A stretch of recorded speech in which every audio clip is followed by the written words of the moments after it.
നമസ്കാരം. ഫുഡ് കേരള ന്യൂസിലേക്ക് സ്വാഗതം.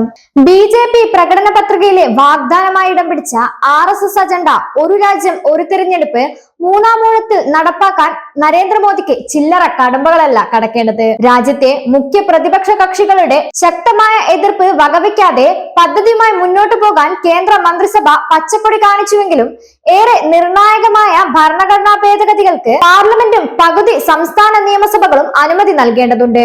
അതേസമയം ഒറ്റ തിരഞ്ഞെടുപ്പായി നടത്തിയാലും കാലാവധി തീരും മുമ്പ് സർക്കാരുകൾ വീണാൽ വീണ്ടും തിരഞ്ഞെടുപ്പ് നടത്തേണ്ടി വരും. അവിശ്വാസ പ്രമേയം പാസായാലും അല്ലാതെ സർക്കാർ വീണാലും അവയുടെ കാലാവധി ഒന്നിച്ചുള്ള തിരഞ്ഞെടുപ്പിന് അനുസൃതമായി 2, 3, 4 വർഷങ്ങൾ വെട്ടിച്ചുരുക്കേണ്ടതായും വരും. അതോടെ ആ നിയമസഭാ തെരഞ്ഞെടുപ്പിന് ചെലവഴിക്കുന്ന പണവും പാഴ്ചെലവാകും. ഒറ്റയ്ക്ക് ഭൂരിപക്ഷമില്ലാത്ത ബി.ജെ.പിയുടെ നിലവിലുള്ള കേന്ദ്രഭരണം പോലെയുള്ള മുന്നണി ഭരണങ്ങളുടെ കാര്യമെടുക്കുക.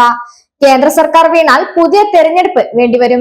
അപ്പോൾ അതിനൊപ്പം വീണ്ടും സംസ്ഥാന നിയമസഭകളിലേക്ക് തെരഞ്ഞെടുപ്പ് നടത്താനാവില്ല. അഥവാ നടത്തുകയാണെങ്കിൽ ഇത്തരം ക്രമീകരണങ്ങൾക്കെല്ലാം പാർലമെന്റിൽ 3/2 ഭൂരിപക്ഷത്തോടെ നിയമനിർമ്മാണം ആവശ്യമായി വരും.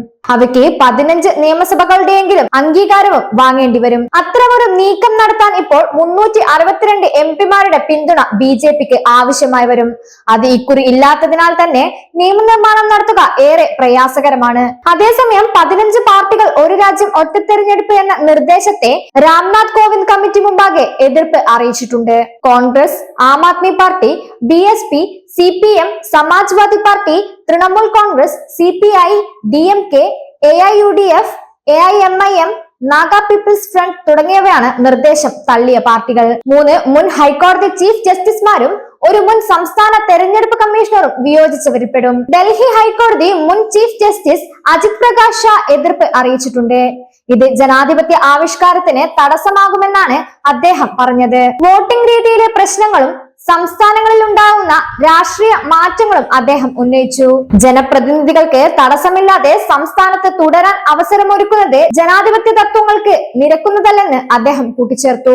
ജനാധിപത്യത്തിന് അനുകൂലമല്ല എന്ന വിഷയമാണ് പദ്ധതി എതിർത്ത കൽക്കത്ത ഹൈക്കോടതി മുൻ ചീഫ് ജസ്റ്റിസ് ഗിരീഷ് ചന്ദ്ര ഗുപ്തയും ഉന്നയിച്ചത്. രാജ്യത്തിന്റെ ഫെഡറൽ സംവിധാനത്തിന്റെ കെട്ടുറപ്പിനെ ബാധിക്കുന്നതാവും മാറ്റമെന്ന് മദ്രാസ് ഹൈക്കോടതി മുൻ ജസ്റ്റിസ് സഞ്ജീവ് ബാനർജി പറഞ്ഞു. തമിഴ്നാട് മുൻ തെരഞ്ഞെടുപ്പ് കമ്മീഷണർ V. പളനികുമാർ എതിർപ്പ് അറിയിച്ചിട്ടുണ്ട്. പ്രാദേശിക വിഷയങ്ങളിലുള്ള ശ്രദ്ധ നഷ്ടപ്പെടാനും പ്രാദേശിക ഭരണത്തിന്റെ പ്രാധാന്യം കുറയാനും നീക്കം കാരണമാകുമെന്ന് അദ്ദേഹം പറഞ്ഞു. തിരഞ്ഞെടുപ്പ് നടത്താൻ മതിയായ ആളില്ലാത്ത പ്രശ്നവും അദ്ദേഹം ഉന്നയിച്ചു. അതോടൊപ്പം ഭരണഘടനാ ഭേദഗതി ബിൽ ഇരുസഭകളിലും പാസാക്കുകയും എളുപ്പമല്ലാത്തതിനാൽ ബി.ജെ.പിയുടെ ഈ നീക്കവും നടക്കാൻ സാധ്യതയില്ല എന്നതാണ് വാസ്തവം.